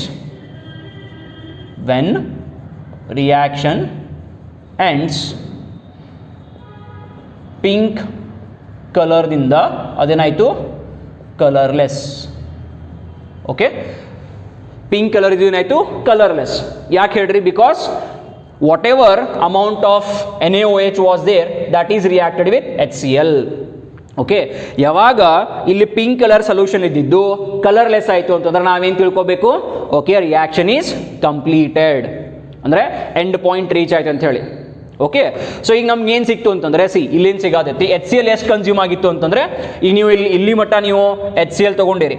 ಈಗ ಎಲ್ಲಿ ಸಪೋಸ್ ಇಲ್ಲಿಗೆ ಬಂತು, ಸಾರಿ ಇಲ್ಲಿ ಬರ್ದೇವಲ್ಲ, ಸೊ ಇಲ್ಲಿ ಬಂದ ತಕ್ಷಣ 20 ml ಖರ್ಚಾಗೈತಿ. HCl ಎಷ್ಟು? 20 ml ಖರ್ಚು. ಅಂದರೆ ನಿಮಗೆ ಗೊತ್ತು formula, M1V1 upon N1 is equal to M2V2 upon N2. Okay, so N1 N2 ಇವೇನು? ಇವು ಸ್ಟಾಯ್ಕಿಯೋಮೆಟ್ರಿಕ್ ಕೋಎಫಿಷಿಯಂಟ್. ಇದಕ್ಕೆ ಯಾವುದೇ ರೀತಿ ಸ್ಟಾಯ್ಕಿಯೋಮೆಟ್ರಿಕ್ ಕೋಎಫಿಷಿಯಂಟ್ ಬರ್ದಿಲ್ಲ, ಇಲ್ಲೂ ಬರ್ದಿಲ್ಲ, because 1 mole requiring 1 mole. Okay, so ಈಗ HCl, ಇದನ್ನ HCl ಅನ್ಕೊಡ್ರಿ, ಇದನ್ನ HCl ಅನ್ಕೊಡ್ರಿ, and this is your sodium hydroxide. Okay, so HCl molarity ಎಷ್ಟೈತಿ? 0.5. and how much of ml is required for the complete reaction? 20 ml was required. Okay, divided by 1. Okay, so this is equal to M2 we don't know. Okay, and how much ml you had taken? 10 ml you had taken. You had taken 10 ml. Okay, divided by 1. So now how do we solve this? So this will become 0.5 into 20 ml. This is equal to M2 into 10 ml. So this becomes this side. So M2 is equal to 0.5 divided by 20 into 10. 2. So how much you will get? 1 molar M2. Therefore concentration of NaOH is 1 molar. Okay, ನಮ್ಗೆ ಗೊತ್ತಾಯ್ತು ಈಗ. So this is how we calculate the concentration of unknown solution. ಈಗ ನಾವು ಮತ್ತೊಂದು ಸಲ repeat ಮಾಡ್ತೇನೆ, careful ಆಗಿ ಕೇಳ್ಕೊಡ್ರಿ. ಏನಂತಂದ್ರೆ ನನ್ನ ಕಡೆ ಅನ್ನೋನ್ ಸೋಡಿಯಂ ಹೈಡ್ರಾಕ್ಸೈಡ್ ಸೊಲ್ಯೂಷನ್ ಇತ್ತು, ಅದರದ್ದು ಕಾನ್ಸಂಟ್ರೇಷನ್ ನಂಗೆ ಗೊತ್ತಿರಲಿಲ್ಲ. ಹೆಂಗೆ ಕಂಡುಹಿಡಿಬೇಕು ಅಂತಂದ್ರೆ ಇದು ಯಾವುದ್ರ ಜೊತೆ ರಿಯಾಕ್ಟ್ ಆಗ್ತೈತಿ ಅನ್ನೋದು ಕಂಡುಹಿಡಿಬೇಕು ಫಸ್ಟ್. ಸೊ ನಮಗೆ ಗೊತ್ತದ ಸೋಡಿಯಂ ಹೈಡ್ರಾಕ್ಸೈಡ್ ಬೇಸ್ ಅದ, ಆಮೇಲೆ HCl ಆಸಿಡ್. ಸೊ ಬೇಸು ಆಸಿಡ್ ಇವೆರಡು ರಿಯಾಕ್ಟ್ ಆಗಿ ನಂತರ ಸಾಲ್ಟ್ ಮತ್ತು ವಾಟರ್ ಫಾರ್ಮ್ ಆಗ್ತೈತಿ. ಓಕೆ, ಈಗ ನಾನೇನು ಮಾಡೀನಿ ಅಂತಂದ್ರೆ ಟೈಟ್ರೇಷನ್ ಮಾಡಿದೆ. ಟೈಟ್ರೇಷನ್ ಮಾಡ್ಬೇಕಾದ್ರೆ ನಾನು ಏನು ಮಾಡಿದೆ, ಇಲ್ಲಿ ಕೋನಿಕಲ್ ಫ್ಲಾಸ್ಕ್ ಒಳಗಡೆ ನಂದು ಅನ್ನೋನ್ ಸೊಲ್ಯೂಷನ್ ಯಾವುದದ? Sodium hydroxide. ಅದನ್ನ ಎಷ್ಟು ತೊಗೊಂಡೇನಿ? 10 ml of sodium hydroxide solution ತೊಗೊಂಡೇನಿ. ಅದಕ್ಕೆ ಇಂಡಿಕೇಟರ್ನ ಆ್ಯಡ್ ಮಾಡೀನಿ. ಓಕೆ, ಇಂಡಿಕೇಟರ್ ಯಾಕೆ ಆ್ಯಡ್ ಮಾಡಬೇಕು ಅಂತಂದ್ರೆ indicators will indicate the end point of a reaction. ಅಂದ್ರೆ ರಿಯಾಕ್ಷನ್ ಎಲ್ಲಿ ಸ್ಟಾಪ್ ಮಾಡ್ಬೇಕಂತ ಗೊತ್ತಾಗಬೇಕಲ್ಲ, ಹೌದಲ್ಲ? ಸೊ ಎಲ್ಲಿ ಬಂದು ಸ್ಟಾಪ್ ಮಾಡಬೇಕು ಅಂತ ಗೊತ್ತಾಗಲಿಕ್ಕೆ ಇಂಡಿಕೇಟರ್ಸ್ ಹೆಲ್ಪ್ ಮಾಡ್ತೈತಿ. ಇಲ್ಲಿ ಯಾವ ಇಂಡಿಕೇಟರ್ ಯೂಸ್ ಮಾಡೀನಿ? ಫಿನಾಫ್ಥಲಿನ್ನ ಆ್ಯಡ್ ಮಾಡೀನಿ. ಸೊ ಸೋಡಿಯಂ ಹೈಡ್ರಾಕ್ಸೈಡ್ಗೆ ಇಲ್ಲಿ ನೋಡ್ರಿ, sodium 10 ml of sodium hydroxide plus 1 to 2 drops of phenolphthalein add ಮಾಡೀನಿ. ಅದು ಯಾವ ಕಲರ್ ಆಯಿತು? ಇದು pink colour. Okay, next burette ಒಳಗಡೆ ಏನು ತಗೋಬೇಕಪ್ಪ ಅಂತಂದ್ರೆ will take titrant or standard solution. Okay, standard solution ಅಂದ್ರೆ ಏನು?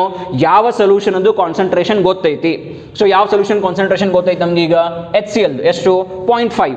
ಸೊ ಇಲ್ಲಿ 50 ml ಆಫ್ HCl ತಗೊಂಡೇನಿ, ಅದ್ರ ಕಾನ್ಸಂಟ್ರೇಷನ್ ಎಷ್ಟು? 0.5. ಓಕೆ, ನೆಕ್ಸ್ಟ್ ರಿಯಾಕ್ಷನ್ ಸ್ಟಾರ್ಟ್ ಮಾಡ್ಬೇಕು. ಹೆಂಗೆ? ಇದು ನಾಬ್ ಓಪನ್ ಮಾಡ್ರಿ, 0.5 ml ಆ್ಯಡ್ ಮಾಡ್ತಾ ಹೋಗ್ರಿ. ಎಲ್ಲಿ ಮಟ್ಟ ಆ್ಯಡ್ ಮಾಡಬೇಕು? ಈ ಪಿಂಕ್ ಕಲರ್ ಇದ್ದಿದ್ದು ಪಿಂಕ್ ಕಲರ್ ಇದ್ದಿದ್ದು ಕಲರ್ಲೆಸ್ ಆಗುವವರೆಗೂ. ಓಕೆ, ಪಿಂಕ್ ಕಲರ್ ಇದ್ದಿದ್ದು ಕಲರ್ಲೆಸ್ ಆಗೋವರೆಗೂ. ಓಕೆ, ಬಿಕಾಸ್ ಇಂಡಿಕೇಟರ್ ಹಾಕಿದ ಕೂಡ ಪಿಂಕ್ ಕಲರ್ ಇತ್ತು. ಸೊ ಯಾವಾಗ ಅದು ಕಲರ್ಲೆಸ್ ಆಯಿತು ಅವಾಗ ನೀವು ತಿಳ್ಕೊಬೇಕು ಏನಂತ ಹೇಳಿ, ರಿಯಾಕ್ಷನ್ ಈಸ್ ಕಂಪ್ಲೀಟ್. ಅಲ್ಲಿಗೆ ಸ್ಟಾಪ್ ಮಾಡಬೇಕು. ಸೊ ನಾನು ಅಲ್ಲಿಗೆ ಸ್ಟಾಪ್ ಮಾಡಿದಾಗ ಎಷ್ಟು ನಂಗೆ ಗೊತ್ತಾಗಿದ್ದು ಅಂದರೆ 20 ml ಆಫ್ HCl ಏನಾಗಿತ್ತು? ಖಾಲಿ ಆಗಿತ್ತು. ಅಂದರೆ 20 ml of HCl is reacting with 10 ml of NaOH. Getting clear? So what we am getting is 0.5 molar HCl of 20 ml is reacting with 10 ml of NaOH, and we don't know the concentration.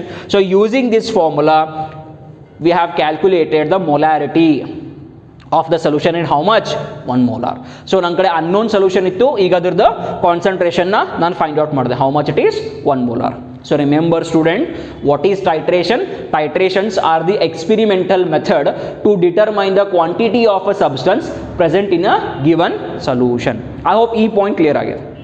Okay, so ಇದೇನಂತಂದ್ರೆ ಇದು acid versus base. ಇದು ಏನಾಯ್ತು? ಇದು titration ಯಾವುದು? Acid versus base titration ಅಂತ ಕರಿತೇವೆ ಇದಕ್ಕೆ. Okay, ನಾನು ನಿಮಗೆ ರೆಡಾಕ್ಸ್ ಟೈಟ್ರೇಷನ್ ಎಕ್ಸ್ಪ್ಲೇನ್ ಮಾಡಿಲ್ಲ ಇನ್ನೂ. ನಾನೇನು ಮಾಡಿದೆ ಈಗ ಆ್ಯಸಿಡ್ ವರ್ಸಸ್ ಬೇಸನ್ನು ಎಕ್ಸ್ಪ್ಲೇನ್ ಮಾಡೀನಿ. ಈಗ ನಾನು ಏನು ಮಾಡ್ಬೇಕು ನಿಮಗೆ ರೆಡಾಕ್ಸ್ ಟೈಟ್ರೇಷನನ್ನು ಎಕ್ಸ್ಪ್ಲೇನ್ ಮಾಡಬೇಕು.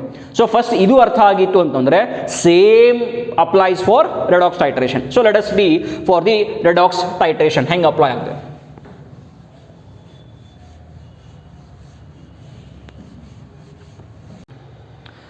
Alright students, now we will see one example for the redox reaction. See, ಆಗಲೇ acid versus base titration ನೋಡಿದ್ವಲ್ಲ, ಸೊ ಅಲ್ಲಿ ಏನೇನು ರೂಲ್ಸ್ ಅಪ್ಲೈ ಆಗೋದಿದ್ದು same rules will be applicable to redox reactions. ಆದರೆ ಒಂದೇನಂತಂದ್ರೆ see in redox titration indicators may be used or may not be used as some of the reagents act as indicators. Such reagents are called as self indicators. This is very important. ಈಗ ಅಲ್ಲಿ ನೋಡಿದ್ವಿ sodium hydroxide HCl ಎರಡೂ colourless ಇದ್ದು, therefore end point of the reaction ಗೊತ್ತಾಗಬೇಕು ಅಂತಂದ್ರೆ ನಾವೇನು add ಮಾಡಿದ್ವಿ ಅಲ್ಲಿ ಫಿನಾಫ್ಥಲೀನ್ ಆ್ಯಡ್ ಮಾಡಿದ್ವಿ, ಅದು ಇಂಡಿಕೇಟರ್. ಅಲ್ಲಿ ಅದು ಫಿನಾಫ್ಥಲೀನ್ ಹೆಂಗೆ ಇಂಡಿಕೇಟ್ ಮಾಡ್ತು ರಿಯಾಕ್ಷನ್ ಕಂಪ್ಲೀಟ್ ಆಯಿತು ಅಂತ ಹೇಳಿ, ನಾನು ಇಂಡಿಕೇಟರ್ನ ಸೋಡಿಯಂ ಹೈಡ್ರಾಕ್ಸೈಡ್ ಹಾಕಿದಾಗ ಪಿಂಕ್ ಕಲರ್ ಇತ್ತು. ಸೊ ಎಂಡ್ ಪಾಯಿಂಟ್ ಯಾವುದಂತಂದ್ರೆ ಪಿಂಕ್ ಕಲರ್ ಸೊಲ್ಯೂಷನ್ ಇದ್ದು ಕಲರ್ಲೆಸ್ ಸೊಲ್ಯೂಷನ್ ಆಯಿತು. So that is the indication that the reaction is completed. Okay, in redox reactions sometimes ನಾವು ಇಂಡಿಕೇಟರ್ನ ಯೂಸ್ ಮಾಡ್ತೀವಿ, ಸಮ್ಟೈಮ್ಸ್ ಯೂಸ್ ಮಾಡಲ್ಲ. ಎಲ್ಲಿ ಯೂಸ್ ಮಾಡಲ್ಲ, ಯಾಕೆ ಯೂಸ್ ಮಾಡಲ್ಲ ಅಂತಂತಂದರೆ ಕೆಲವೊಂದು ಸರ್ತಿ ರಿಯಾಕ್ಷನ್ ಒಳಗಡೆನೆ ಯಾವುದೋ ಒಂದು ರಿಯೇಜೆಂಟು ಕಲರ್ಡ್ ಇರ್ತೈತಿ, ಅದೇ ತಾನೇ ಕಲರ್ ಚೇಂಜ್ ಆಗೋದ್ರ ಮೂಲಕ ಅದು ರಿಯಾಕ್ಷನ್ ಕಂಪ್ಲೀಟ್ ಆಯಿತು ಅಂತ ಇಂಡಿಕೇಟ್ ಮಾಡ್ತೈತಿ. ಓಕೆ, ಫಾರ್ ಎಕ್ಸಾಂಪಲ್ ಈಗ ನೋಡ್ರಿ KMnO4 is a self indicator ಅಂತ ಹೇಳ್ತೀವಿ. ಯಾಕೆ KMnO4 self indicator? Because KMnO4 ಏನದಂತಂದ್ರೆ ಇದು ಡಾರ್ಕ್ ಪರ್ಪಲ್ ಕಲರ್ ಇರ್ತದೆ. ಏನು dark purple colour. So already KMnO4ಗೆ ಡಾರ್ಕ್ ಪರ್ಪಲ್ ಕಲರ್ ಅದ. ಸೊ ರಿಯಾಕ್ಷನ್ ಒಳಗಡೆ ಈ ಪರ್ಪಲ್ ಕಲರ್ ಒಳಗೆ ಸಮ್ ಚೇಂಜಸ್ ಆಗ್ತೈತಿ. ಆ ಚೇಂಜಸ್ ನೋಡ್ಕೊಂಡು ನಾವೇನು ಮಾಡಬೇಕು, ರಿಯಾಕ್ಷನ್ ಕಂಪ್ಲೀಟ್ ಆಯಿತು ಅಥವಾ ಎಂಡ್ ಪಾಯಿಂಟ್ ರೀಚ್ ಆಯಿತು ಅಂತ ಹೇಳ್ಬೋದು. ಓಕೆ, ಸೊ ಯಾವ ರಿಯಾಕ್ಷನ್ ಒಳಗಡೆ ಇಂಡಿಕೇಟರ್ನ ಯೂಸ್ ಮಾಡೋದಿಲ್ಲ ಅಲ್ಲಿ ಯಾವುದೋ ಒಂದು ರಿಯಾಕ್ಟೆಂಟ್ ಅದೇ ಇಂಡಿಕೇಟರ್ ಆಗಿ ಆಕ್ಟ್ ಆಗ್ತದಲ್ಲ, ಅದಕ್ಕೆ ನಾವೇನು ಕರಿತೀವಿ self indicator. So 1 marks question ಬರ್ಬೋದು, what are self indicators? So the reagents which act as a indicator in a reaction are called as self indicators. Example ಯಾವುದು? Potassium permanganate. ಓಕೆ, ಇದೊಂದು changes ಅಲ್ಲಿ redox reaction ಒಳಗಡೆ ನೋಡಬೇಕು. ಆಮೇಲೆ ಇನ್ನೊಂದು major ಏನಂದ್ರೆ acid base reaction ಒಳಗಡೆ ಏನಾಗುತ್ತಿತ್ತು, acid reacts with a base and it's gets neutralised. Neutralise ಆಯಿತು ಅಂದ್ರೆ ಅಲ್ಲಿ ಸಾಲ್ಟ್ ಮತ್ತು ವಾಟರ್ ಫಾರ್ಮ್ ಆಯಿತು ಅಂತ ಹೇಳ್ತೇವೆ. ಓಕೆ, ಅದು ನ್ಯೂಟ್ರಲೈಸೇಷನ್ ರಿಯಾಕ್ಷನ್. ನಾವು ಸ್ಟಡಿ ಮಾಡ್ತಿರೋದೇನೀಗ ರೆಡಾಕ್ಸ್ ರಿಯಾಕ್ಷನ್. ಸೊ ಚೇಂಜಸ್ ಏನು? ರೆಡಾಕ್ಸ್ ರಿಯಾಕ್ಷನ್ ಒಳಗಡೆ one will be reducing agent and other one will be oxidizing agent. Okay, so let us see one example for this. Example for redox titration. See, first example is KMnO4 versus ferrous sulfate titration. Okay, so here what is going to happen? Suppose I know that potassium permanganate and ferrous sulfate, they are going to react in presence of acidic medium. This is very important. Okay, these two, that is ferrous sulfate, potassium permanganate, these two will react in presence of acidic medium, giving you ferric sulfate, manganese sulfate, potassium sulfate, and water is formed. Okay, acidic medium ಇರಲಿಲ್ಲ ಅಂತಂದ್ರೆ reaction ಆಗೋದಿಲ್ಲ. Okay, so acidic medium ಒಳಗಡೆ ಈ reaction ಆಗ್ತೈತಿ. So ಈ reaction ಒಳಗಡೆ ಯಾವ್ದು oxidising agent? Potassium permanganate is going to act as oxidising agent and ferrous sulphate is reducing agent. Okay, ಸರಿ. ಈಗ ಇಲ್ಲಿ ವರ್ಸಸ್ ಅಂತಂದ್ರೆ ಏನು? ಇವು ಎರಡದ್ರ ಒಳಗಡೆ ಯಾವುದೋ ಒಂದು ಅನ್ನೋನ್ ಇರ್ತೈತಿ, ಇನ್ನೊಂದು ನೋನ್ ಇರ್ತೈತಿ. ದಟ್ ಈಸ್ ವಾಟ್ ಟೈಟ್ರೇಷನ್ ಒಳಗೆ ಮಾಡೋದು ನಾವು. ಯಾವುದು ಟೈಟ್ರೇಷನ್ ಒಳಗಡೆ, ಇನ್ನೊಂದ್ಸಲ ರಿಪೀಟ್, ಏನು ಅಂತಂದರೆ ಟೈಟ್ರೇಷನ್ ಒಳಗಡೆ ಯಾವ ಸೊಲ್ಯೂಷನದ್ದು ಕಾನ್ಸಂಟ್ರೇಷನ್ ಗೊತ್ತಿಲ್ಲ, ಆ ಸೊಲ್ಯೂಷನದ್ದು ಕಾನ್ಸಂಟ್ರೇಷನ್ ಕಂಡುಹಿಡಿಬೇಕು. Okay, suppose if I say ನನಗೆ ರೆಡ್ಯೂಸಿಂಗ್ ಏಜೆಂಟ್ ಅದ ನನ್ನ ಕಡೆ, ಯಾವುದು? ಫೆರಸ್ ಸಲ್ಫೇಟ್, ಬಟ್ ಅದರ ಕಾನ್ಸಂಟ್ರೇಷನ್ ನನಗೆ ಗೊತ್ತಿಲ್ಲ. So then how do I find out the concentration of ferrous sulphate? I know ferrous sulfate can react with potassium permanganate in acidic medium. Okay, so using this reaction I can calculate what is the amount of ferrous sulfate present in a given solution. ಒಂದು given solution ಒಳಗಡೆ ಒಂದು ferrous sulfate solution ಐತಿ, ಆ ferrous sulfate solution ಒಳಗಡೆ ಎಷ್ಟು amount of ferrous sulfate ಅದ ಗೊತ್ತಿಲ್ಲ. So ಅದನ್ನು ಕಂಡುಹಿಡಿಬೇಕು. ಹೆಂಗೆ ಕಂಡುಹಿಡಿತೇವೆ? ಸೊ ಟೈಟ್ರೇಷನ್ ರೂಲ್ಸ್ ನಿಮ್ಗೆ ಗೊತ್ತದ. ಸೊ ಇಲ್ಲಿ ಏನಂತಂದ್ರೆ ಆಲ್ರೆಡಿ ನಮಗೆ ಗೊತ್ತಿರೋದೇನು, potassium permanganate itself is a self indicator. ಯಾಕಂದ್ರೆ ಪೊಟ್ಯಾಷಿಯಂ ಪರ್ಮಾಂಗನೇಟ್ ಏನದ ಡಾರ್ಕ್ ಪರ್ಪಲ್ ಕಲರ್ ಐತಿ. ಓಕೆ, ಸೊ ಈಗೇನು ನನಗೆ ಫೆರಸ್ ಸಲ್ಫೇಟ್ ನ ಫೈಂಡ್ ಔಟ್ ಮಾಡ್ಬೇಕು ಅಂದ್ರೆ ಇದ್ರ ಕಾನ್ಸಂಟ್ರೇಷನ್ ನನಗೆ ಗೊತ್ತಿಲ್ಲ, ಹೌದಾ? ಸೊ ಅದಕ್ಕೆ ಏನು ಮಾಡ್ಬೇಕು, ನಾನೀಗ ಫೆರಸ್ ಸಲ್ಫೇಟ್ ನ ಕೋನಿಕಲ್ ಫ್ಲಾಸ್ಕ್ ಒಳಗಡೆ ತಗೊಂತೀನಿ. ಎಷ್ಟು ml ತಗೊಂಡೇನಿ? ಸಪೋಸ್ ಸೇ ಇದು 20 ml. I have taken 20 ml of ferrous sulfate in conical flask. Okay, then what I have done is I have prepared KMnO4. ನಾನೀಗ KMnO4 ಪ್ರಿಪೇರ್ ಮಾಡೀನಿ. ಓಕೆ, ಸೊ KMnO4 ಎಷ್ಟು prepare ಮಾಡೀನಿ? C, KMnO4 is equal to 0.5 molar. ಈಗ ನಾನು ಏನು ಮಾಡೀನಿ, 0.5 ಮೋಲಾರ್ದು potassium permanganate ready ಮಾಡೀನಿ and I have filled it in burette. ಈಗ ನಾನು ಏನು ಮಾಡೀನಿ, ಬ್ಯೂರೇಟ್ ಒಳಗೆ ಟೈಟ್ರೆಂಟ್ ಅಥವಾ ಸ್ಟ್ಯಾಂಡರ್ಡ್ ಸೊಲ್ಯೂಷನ್ ತೊಗೊಂಡೇನಿ. ಯಾವುದು? Potassium permanganate. ಯಾಕೆ? ಇದ್ರ ಕಾನ್ಸಂಟ್ರೇಷನ್ ಗೊತ್ತು ನನಗೆ, ಎಷ್ಟು? 0.5 ಮೋಲಾರ್. ಇದ್ರದ್ದು ನಂಗೆ ಕಾನ್ಸಂಟ್ರೇಷನ್ ಗೊತ್ತಿಲ್ಲ, so I can write it as X molar. ಇದ್ರದ್ದು 0.5 ಮೋಲಾರ್ ಐತಿ. ಬಟ್ ಇದು ವಾಲ್ಯೂಮ್ ಎಷ್ಟು ಖರ್ಚಾಯಿತು ನೋಡ್ಬೇಕೀಗ. Okay, so I will start. ಈಗ ನಾ ಏನು ಮಾಡ್ತೀನಿ, ಪೊಟ್ಯಾಷಿಯಂ ಪರ್ಮಾಂಗನೇಟನ್ನು slowly I will start adding it to ferrous ಸಲ್ಫೇಟ್ಗೆ ಆ್ಯಡ್ ಮಾಡೋಕ್ಕೆ ಸ್ಟಾರ್ಟ್ ಮಾಡ್ತೀನಿ. ಈಗ ಆಲ್ರೆಡಿ ನಮ್ಗೇನು ಗೊತ್ತು, ಪೊಟ್ಯಾಷಿಯಂ ಪರ್ಮಾಂಗನೇಟ್ ಏನದ ಡಾರ್ಕ್ ಪರ್ಪಲ್ ಕಲರ್ ಅದು. ಓಕೆ, ಸೊ ಏನಾಗ್ತೈತಿ, ಸ್ಲೋಲಿ ನಾನು ಯಾವಾಗ ಈ ಪೊಟ್ಯಾಷಿಯಂ ಪರ್ಮಾಂಗನೇಟನ್ನು ಈ ಫೆರಸ್ ಸಲ್ಫೇಟ್ಗೆ ಆ್ಯಡ್ ಮಾಡೋಕ್ಕೆ ಸ್ಟಾರ್ಟ್ ಮಾಡ್ತೀನಿ, ಇದ್ರ ಕಲರ್ ಕೂಡ ಏನಾಗ್ತೈತಿ, ಪರ್ಪಲ್ ಕಲರ್ ಆಗಕ್ಕೆ ಸ್ಟಾರ್ಟ್ ಆಗ್ತೈತಿ. ಓಕೆ, ಸೊ ಸ್ಲೋಲಿ ಇದ್ರ ಕಲರ್ ಏನಾಗ್ತೈತಿ, ಡಾರ್ಕ್ ಪರ್ಪಲ್ ಕಲರ್ ಆಯಿತು. ಮತ್ತು ಕಲರ್ ಚೇಂಜ್ ಆಗಲಿಲ್ಲ ಅಂತ ಕೇಳ್ತೀರಿ ನೀವೀಗ. ಇಲ್ಲೂ ಡಾರ್ಕ್ ಪರ್ಪಲ್ ಇತ್ತು, ಇಲ್ಲೂ ಡಾರ್ಕ್ ಪರ್ಪಲ್ ಆಗತೈತಿ. ಸೊ ಯಾವಾಗ ರಿಯಾಕ್ಷನ್ ಸ್ಟಾಪ್ ಮಾಡೋದು ಅಂತಂದ್ರೆ, ಯಾವಾಗ ಇಲ್ಲಿ ಡಾರ್ಕ್ ಪರ್ಪಲ್ ಇದ್ದಿದ್ದು ಸ್ವಲ್ಪ ಪಿಂಕಿಶ್ ಆಗ್ತದೆ, ಸ್ವಲ್ಪ ಪಿಂಕ್, ಟಿಂಜ್ ಪಿಂಕ್ ಅಂತ ಕರಿತೇವೆ. ಸಿ, ಎಂಡ್ ಪಾಯಿಂಟ್ ಯಾವುದಪ್ಪ ಅಂದರೆ ಡಾರ್ಕ್ ಪರ್ಪಲ್ ಕಲರ್ ಇದ್ದಿದ್ದು ಟಿಂಜ್ ಪಿಂಕ್ ಕಲರ್, ಸ್ವಲ್ಪ ಪಿಂಕಿಶ್ ಆಗಬೇಕು, ಅದು ಪಿಂಕ್ ಕಲರ್ ಅಪಿಯರ್ ಆಗಿ ಸ್ಟಾರ್ಟ್ ಆಗಬೇಕು. ಸೊ ಅವಾಗ ನಾನು ಏನು ಮಾಡಬೇಕು, ರಿಯಾಕ್ಷನ್ ಸ್ಟಾಪ್ ಮಾಡಬೇಕು. Remember this, when I'll start adding potassium permanganate from burate to the ferrous sulfate solution, immediately after the first drop itself, the entire solution will become dark purple color. So when do I stop the reaction? Is when slight pink color starts to appear in this solution, then I will stop the reaction. Okay, so ಈಗ ನನಗೇನು ಸಿಕ್ತು, end point ಆಯಿತು. Suppose ಈಗ ನನಗೇನಾಯ್ತು ಅಂತಂದರೆ, again let us say 20 ml ಗೆ 20 ml of reaction, 20 ml of potassium permanganate use ಆದಾಗ, okay, tinge pink colour appear ಆಯಿತು, ಮೀನ್ಸ್ ಎಂಡ್ ಪಾಯಿಂಟ್ ರೀಚ್ ಆಯಿತು.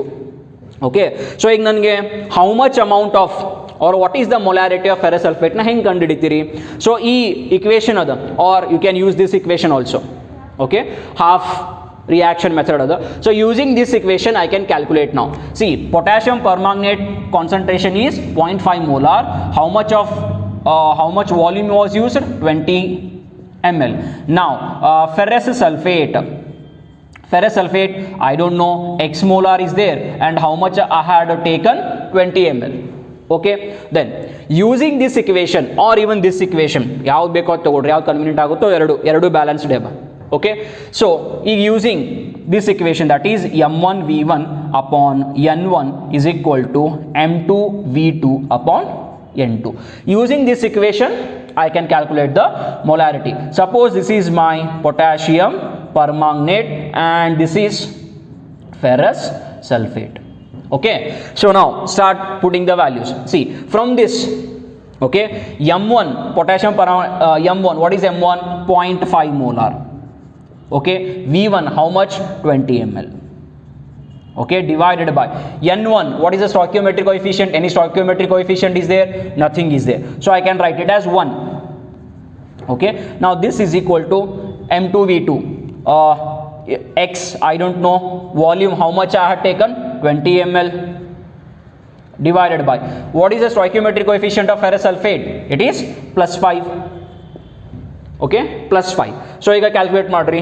So therefore x is equal to what it will be? So 5 comes this side, so 5 into 0.5 multiplied by 20 divided by 20. So this 20 get cancels, so the answer is 2.5 molar. Okay, so the concentration of now ferrous sulfate is how much? 2.5 molar. Okay, so using the one of the important application of redox reaction, what is now? See, in quantitative analysis, just now we had discussed. So this is how we will determine the quantity of one substance using another substance. Okay, so this is one of the application of the redox reactions. So in KMnO4 versus ferrous sulfate tagondeni. Now we will discuss one more, that is potassium permanganate versus the oxalic acid. That we will see, and then we will also see how our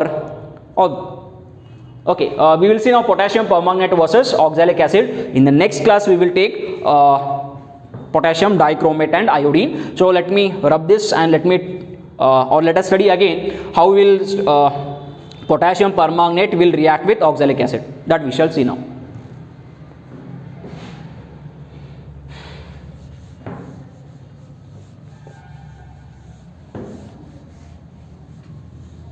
See the second titration, that is involving KMnO4, and now we have oxalic acid. Okay, so here reaction, this is a reaction which is happening. See, this is a reaction happening between potassium permanganate and oxalic acid in presence of acidic medium. Whenever H plus comes, that is acidic medium. If OH minus comes, basic medium. Again H plus is coming means it is taking place, this reaction is taking place only in presence of acidic medium. Okay, so this is very important. Now see, again let us say now here KMnO4 always acts as the oxidizing agent. It is called as strongest oxidizing agent. Now oxalic acid act as then reducing agent. Again I don't know, I have a solution, I have an unknown solution of oxalic acid. Reducing agent ಐತೆ ನನ್ನ ಕಡೆ, but ಅದರ concentration ನನ್ನ ಕಡೆ ಕೊಟ್ಟಿಲ್ಲ, ಕಂಡುಹಿಡಿಬೇಕು ಹೆಂಗೆ. So again take the oxalic acid. ನಾವು have taken oxalic acid. Oxalic acid formula ಏನು? C2H2O4. ಓಕೆ, ಆಕ್ಸಾಲಿಕ್ ಆಸಿಡ್, ಇದು ಆಕ್ಸಾಲಿಕ್ ಆಸಿಡ್. ಅಗೇನ್ KMnO4 ಎಷ್ಟು ಪ್ರಿಪೇರ್ ಮಾಡೇನಿ? 0.5 ಮೋಲಾರ್ದು ಬ್ಯೂರೇಟ್ ಒಳಗಡೆ ತೊಗೊಂಡೇನಿ. ಅಗೇನ್ ಆಕ್ಸಾಲಿಕ್ ಆಸಿಡ್ 20 ml ತೊಗೊಂಡೇನಿ ಕೋನಿಕಲ್ ಫ್ಲಾಸ್ಕ್ ಒಳಗಡೆ. Same thing will happen. Again KMnO4 ಗೆ ಯಾವ ಕಲರ್ ಅದ? ಡಾರ್ಕ್ ಪರ್ಪಲ್ ಕಲರ್ ಅದ. ಎಂಡ್ ಪಾಯಿಂಟ್ ಏನು ಬರ್ತೈತಿ? ಎಂಡ್ ಪಾಯಿಂಟ್ ಏನಂದ್ರೆ ಅಗೇನ್ ಡಾರ್ಕ್ ಪರ್ಪಲ್ ಕಲರ್ ಇದ್ದಿದ್ದು tinge pink, slight pink colour appear ಆಗಬೇಕು, ಅಲ್ಲಿವರೆಗೂ ರಿಯಾಕ್ಷನ್ ನ ಕ್ಯಾರಿ ಔಟ್ ಮಾಡಬೇಕು. So at the end point again let us say 20 ml. Again ಏನಂದ್ರೆ 20 ml of KMnO4 is consume. 20 ml of KMnO4 ಆಯಿತು, consume ಆಯಿತು. So ನಾವು how do I calculate the concentration of the reducing agent? Again using this equation I can calculate the concentration of oxalic acid. So how do I write it? So what is the M1? See molarity ಏನದ KMnO4 ದು 0.5. ಎಷ್ಟು ml ಖರ್ಚಾಗೈತಿ? 20 ml. 20 ml. Then what is the stoichiometric coefficient here? You can see 2. Okay, ಈ reaction ಒಳಗಡೆ stoichiometric coefficient ಏನದ 2. So write 2.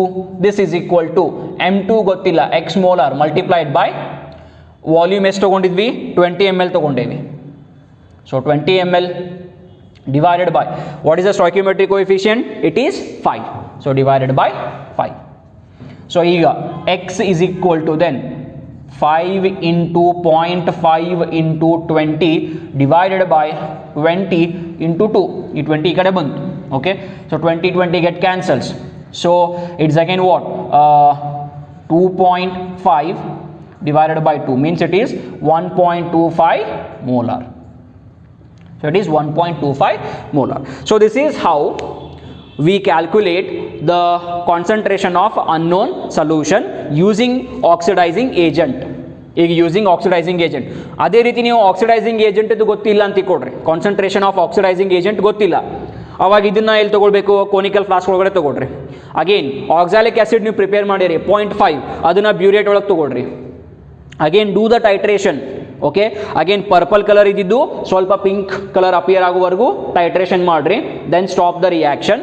Then using this formula with the help of the reaction you can calculate the concentration of oxidizing agent.